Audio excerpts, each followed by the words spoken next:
A young black man helped a young female millionaire fix a flat tire, and she never forgot it. You look like you've been out here all day, the boy said, squinting against the Colorado sun.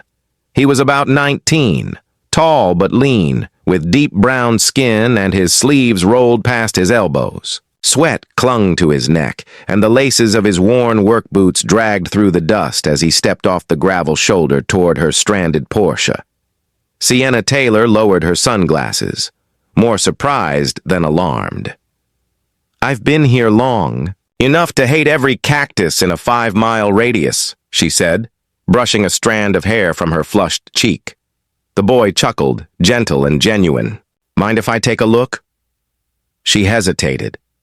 Out here, 30 minutes outside Grand Junction with no reception and a shredded rear tire, she didn't have many options. His eyes met hers, clear, calm, and completely unbothered by the logo on her car or the scuffs on her $1,000 flats. She nodded. He dropped his backpack, unzipped it, and pulled out a pair of work gloves and a compact toolkit that looked like it had been passed down for years. "You've got a spare?" he asked, already kneeling at the tire. "In the back, I think," she said, stepping aside. He opened the trunk with a practiced motion, retrieved the spare, and got to work without another word. Sienna folded her arms and leaned against the car, watching in silence. There was something mesmerizing about the efficiency of it.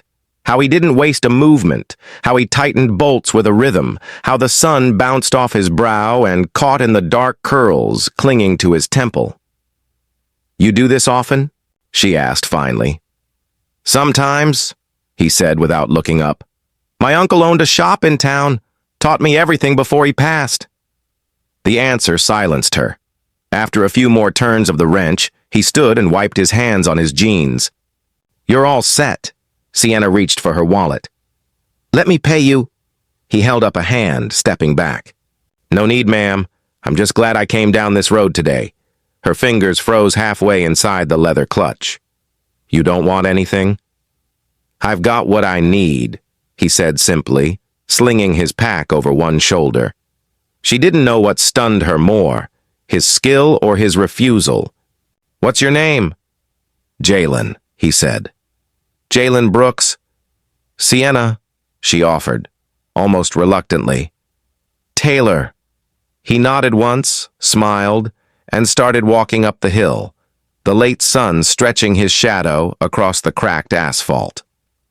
That night, Sienna sat on the balcony of her family's second home, a modern ranch perched over the Colorado River, with a glass of wine going warm in her hand and her phone buzzing uselessly beside her. She didn't check the texts, not from her publicist, not her ex, not the board members who'd turned on her 3 weeks earlier. Her thoughts kept returning to that boy, the calluses on his hands, the quiet in his voice, the way he'd walked, away. She had everything. Or at least she had until 3 weeks ago, when her own company voted to remove her from the CEO seat her father had built for her. They called it a graceful transition. She called it betrayal. But none of them, not her investors, not the tech blogs, knew what grace really looked like. Jalen had shown her that. 2 days later, she found herself driving the same route again, past the gas station, past the rock ridge, slowing at every shoulder, scanning for a familiar figure. Ridiculous, she knew. But something in her wouldn't let it go. At the edge of town, just beyond a line of old mailboxes and a sagging fence, she spotted him. Jalen was up on a ladder, hammering nails into a rotting awning above an old woman's porch. She parked, stepped out of the car and watched. He didn't notice her at first, not until the woman below shouted, "You got company, hun?" Jalen turned, blinked, then smiled, cautious but curious. "Miss Taylor," he said. "I was in the neighborhood," she replied, lying terribly. He climbed down. "Everything okay with the tire?" "Perfect," she said. "But I never got to say thank you properly." He shrugged. "You already did?" She looked at the porch, the nails, the bent ladder. "You do this a lot?" "Sometimes people need help," he said, "and I like using my hands." They stood in silence, the wind brushing past, the scent of cedar and dust thick in the air. Something passed between them. Recognition, maybe, or respect. Sienna reached into her car and handed him something small, a cold bottle of water. Their fingers brushed. She didn't look away. "Thanks," he said, unscrewing the cap. "I don't suppose you like coffee?" she asked. He smiled, the first full smile she'd seen. "Depends who's asking." She smiled back, just slightly. "Someone who's not done driving this road yet." The cafe sat at the edge of town, tucked between a pawn shop and a closed-down video rental.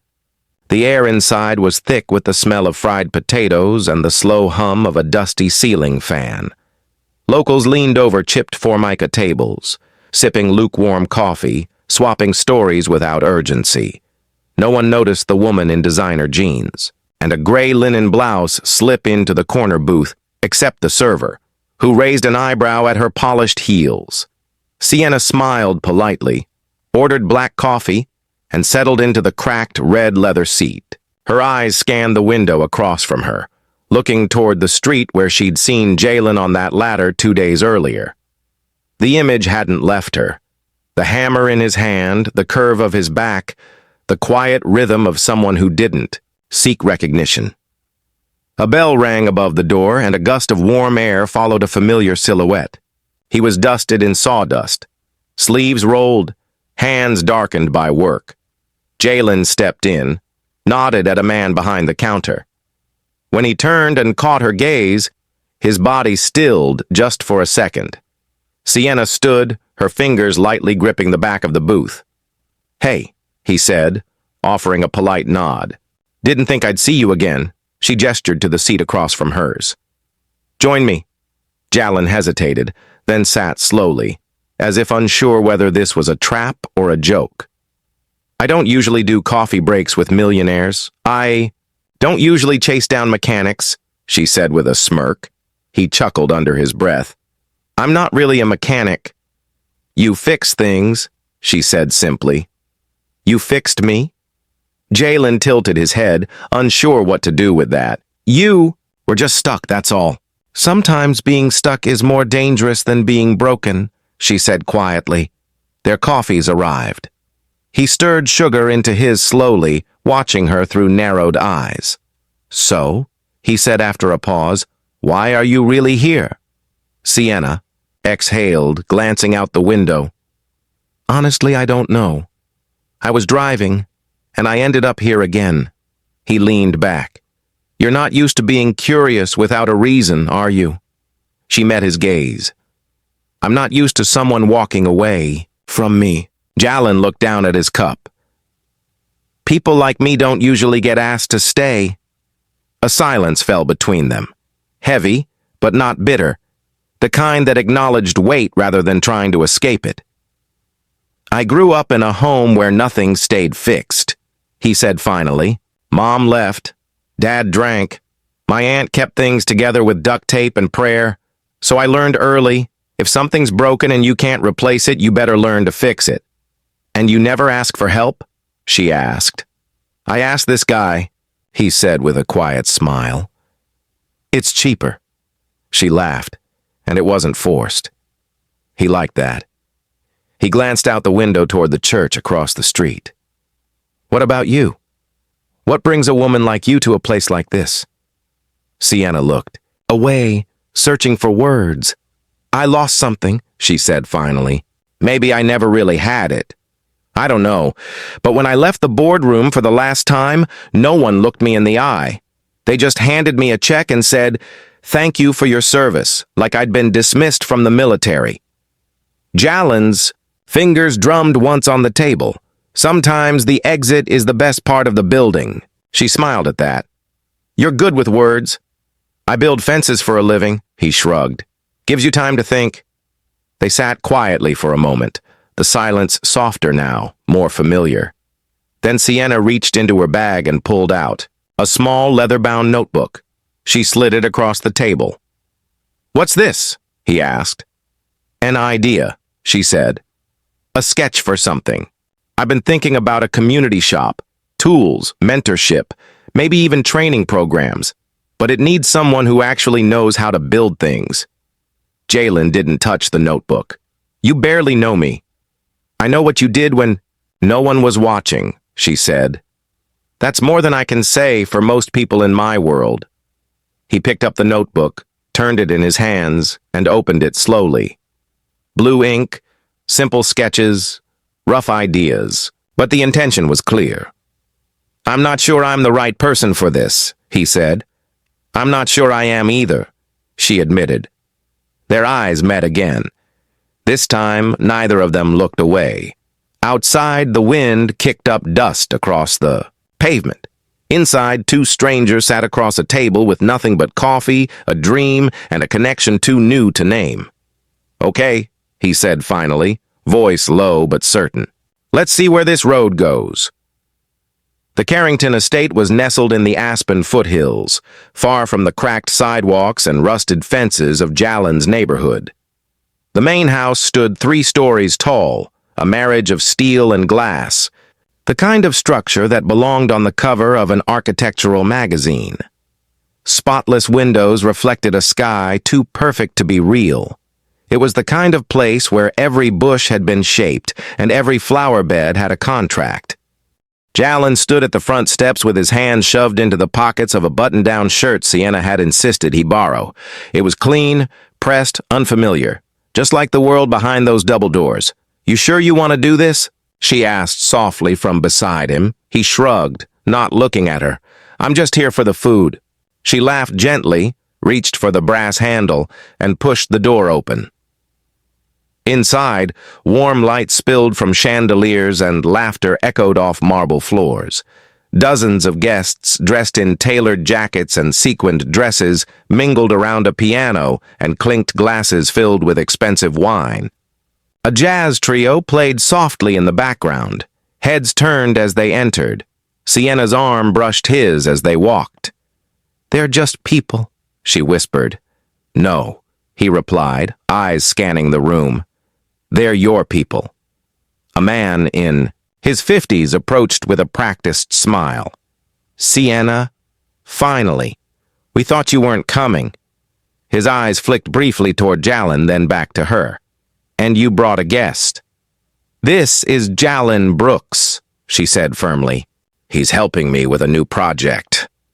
The man didn't offer his hand.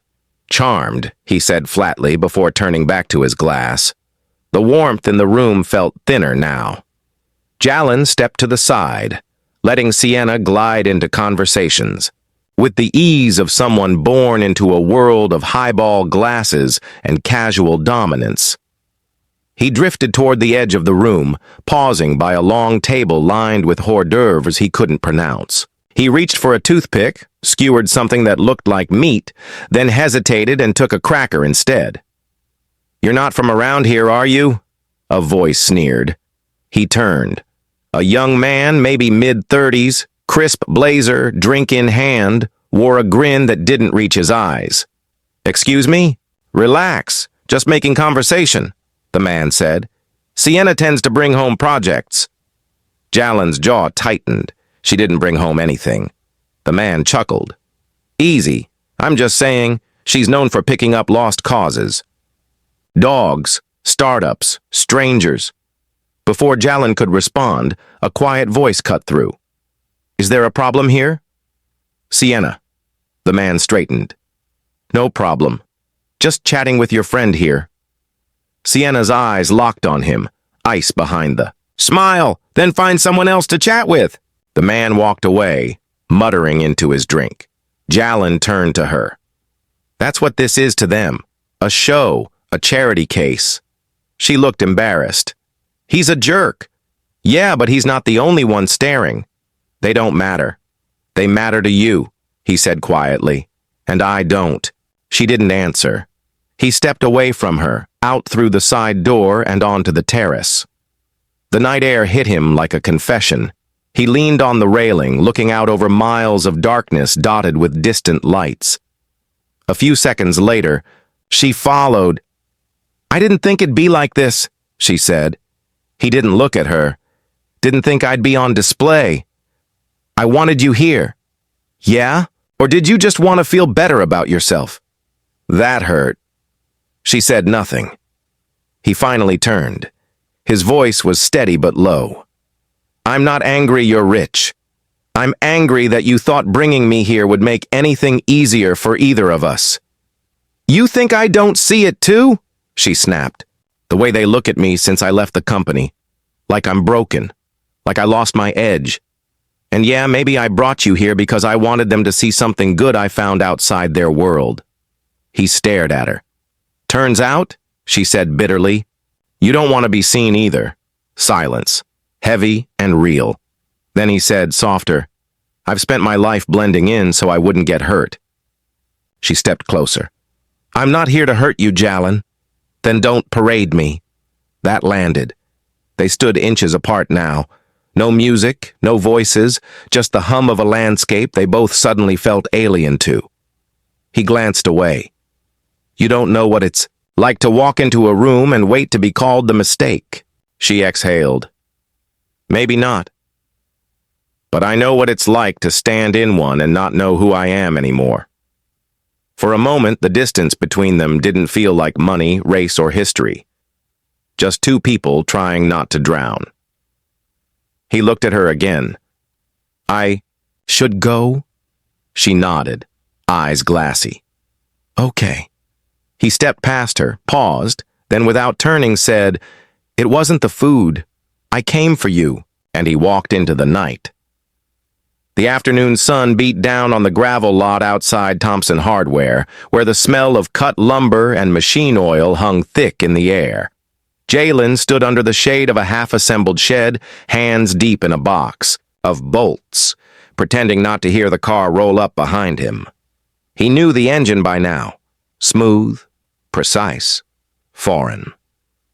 Sienna stepped out, trading heels for low boots, her hair tied back, her face flushed, but not from the heat. Jalen didn't look. Up, you lost again? I was in the area. You rich folks are always in the area when you want something, he said, tone dry but not cruel. She took a few slow steps closer, stopping just short of the tools spread across the workbench. I'm not here for a fight. Good, he muttered. I'm tired of those. I wanted to say I'm sorry. That caught him. He glanced sideways. For what? For thinking you'd enjoy being a curiosity in my world. For putting you there, she said. And for not stopping that night when you clearly wanted to leave. Jalen sighed, wiping his hands on a rag. It wasn't about leaving. It was about being seen the wrong way. Sienna looked around. The dust, the wood, the open sky. A world far from Carrington Estates and curated guest lists. I brought you into my space, she said. But I never gave you room to breathe. He finally looked at her. Why do you care so much? Her voice cracked just slightly. Because you're the first person in years who looked at me without expectation or judgment. You just saw me. That silenced him. And when I lost everything that made people return my calls, when I couldn't walk into my own boardroom without whispers, you were the one who reminded me I still had worth. Jalen folded his arms, guarded. So now I'm your emotional crutch? No, she said. You're my mirror, the one thing in my life that's been honest. A breeze stirred the dust around their feet. Somewhere behind them, a table saw whirred to life. She reached into her bag and pulled out the notebook she'd once shown him. It was worn now, creased at the corners, full of new pages. I kept working on it, the community workshop idea, mentorship, vocational training. It's not a pitch. It's real. He took it, thumbing through the pages in silence. You don't have to say yes, she added, but I want you to know I meant every word. Jalen closed the notebook slowly. Why me? She smiled, eyes wet but steady. Because you don't need to be rich to be extraordinary. For the first time since the night on the terrace, he let himself really look at her.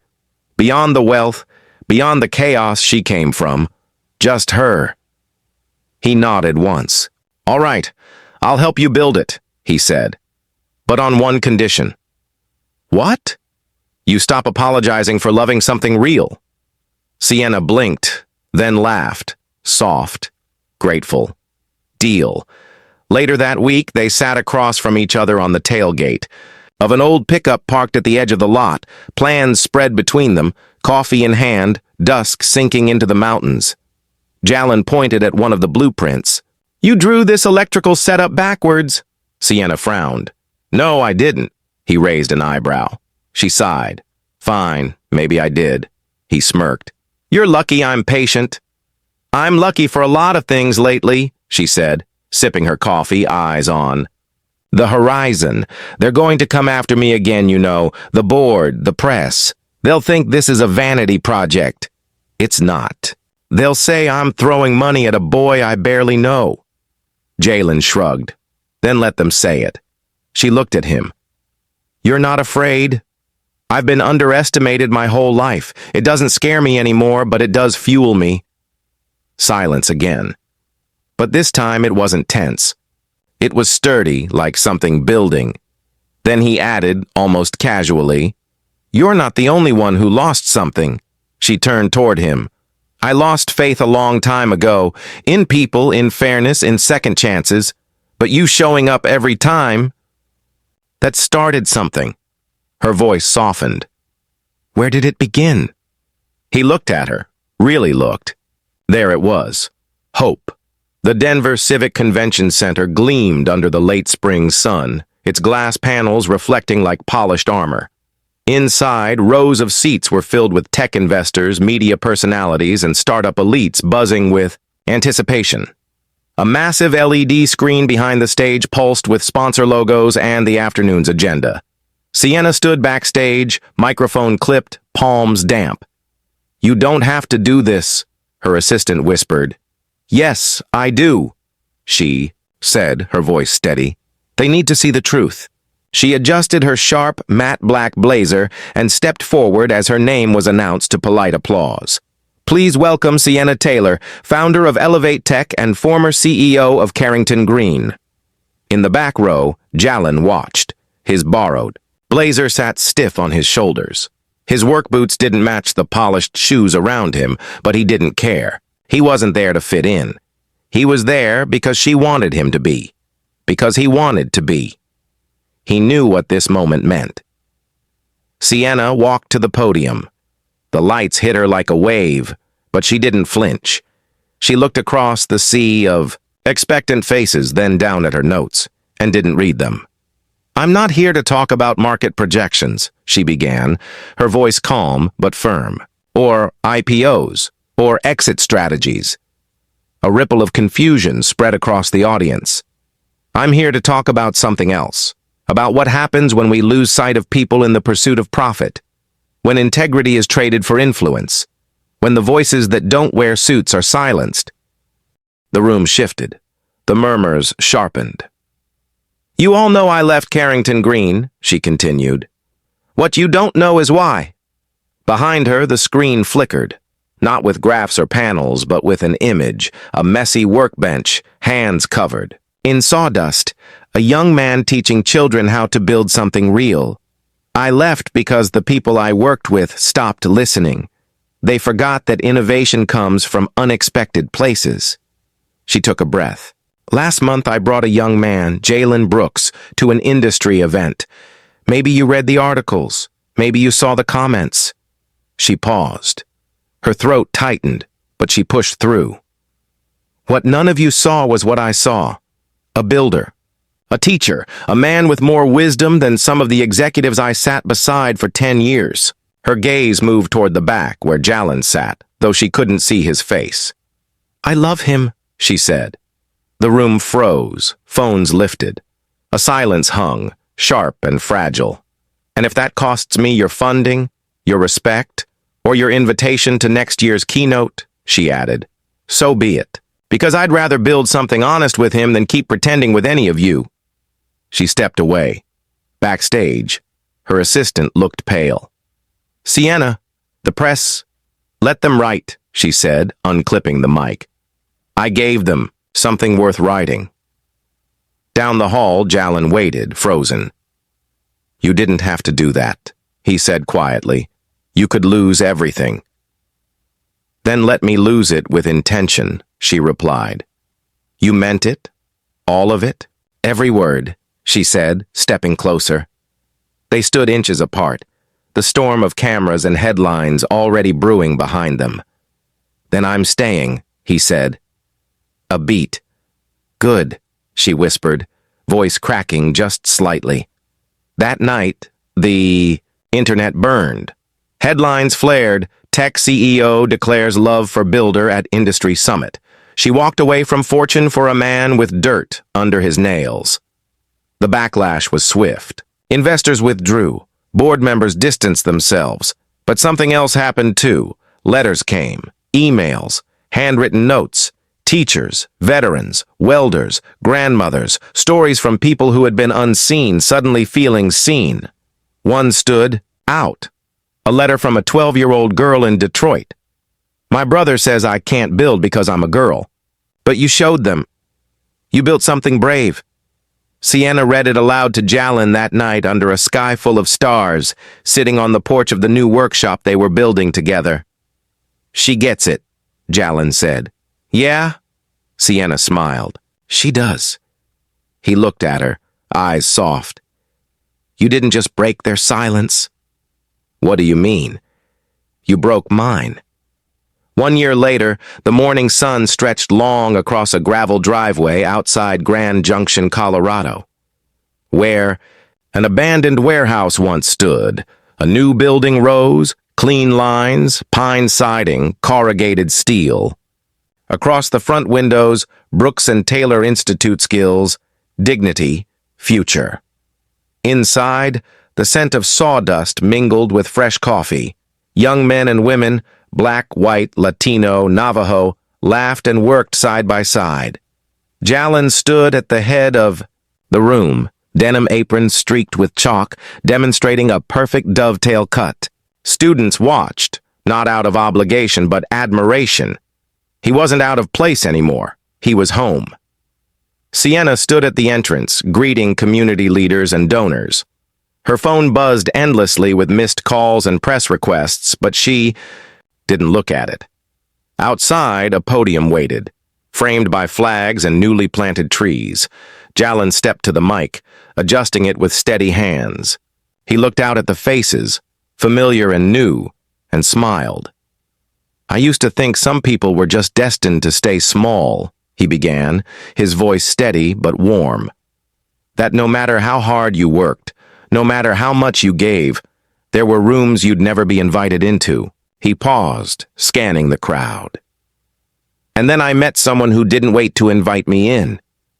She walked out herself, sat down beside me and listened. Sienna's eyes glistened.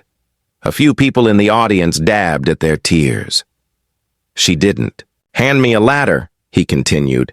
She handed me tools. And together, we built something bigger than either of us could have imagined. He gestured toward the building behind him.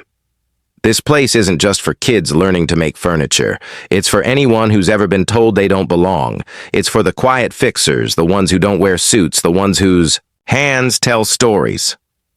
His smile was quiet, but his voice carried weight. It's for people like me. Applause broke out, but he didn't rush. He let the silence stretch, honoring the moment. Then, with his signature pause, he said, We named it Brooks and Taylor. But the truth is, this place doesn't belong to us. It belongs to the future. Later that afternoon, after the crowd had thinned and the sun began to sink, Jalin and Sienna sat on the back steps of the workshop, watching kids dart across the field. Sienna rested her head on his shoulder. You nailed it, she said softly. I didn't even stutter, he teased. Nope. You just turned every grown man in there into a puddle. He chuckled, but there was a depth to it, a sound that carried healing. Do you ever miss it? He asked. The old world? She clarified. She shook her head. Not for a second. I didn't lose power. I just found a better way to use it. D. Nodded. You remember what you told me a year ago after that conference? Which part? That loving something real was worth losing everything else. She lifted her head, smiling. Yeah. He took her hand, kissed her knuckles. You were right. That evening, as dusk blurred the edges of the sky, the workshop came alive. Warm light spilled through tall windows, laughter and the rhythmic clang of tools echoed inside. An old pickup rolled to a stop near the fence. Mrs. Temple, the retired school librarian, rolled down her window, mist clouding her eyes. She'd lived in this town her whole life. They turned a scrapyard into a sanctuary, she whispered. Inside, Jalen leaned over a workbench, guiding a student's hands. Easy. Let the tool do the work, he said. The boy glanced up. Do you ever get scared? Jalen smiled. All the time. So how do you know you're doing the right thing? He thought for a moment. When it feels bigger than you, and it scares you just enough to matter, that's how. The bell. Above the workshop door jingled. Sienna walked in holding a small framed photo. She handed it to him. It was a candid shot. Jalen teaching, back turned, students gathered around. Written across the frame in neat, careful script were the words, "Love builds." He studied it, then looked at her. "Where do we hang it?" She smiled. "At the heart."